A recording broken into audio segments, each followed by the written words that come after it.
New bridge being built. This is going to be going from Brunswick to Topsham, Maine. And it's pretty incredible. This is the start on one side. You can see this old bridge. This is going to get taken down eventually. And you can see them building over on that. Two massive cranes.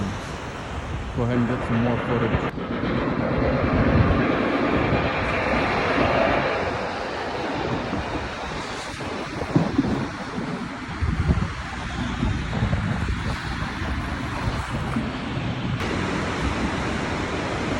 Just imagine how long the 7-mile bridge in Florida took to build. This isn't even a mile.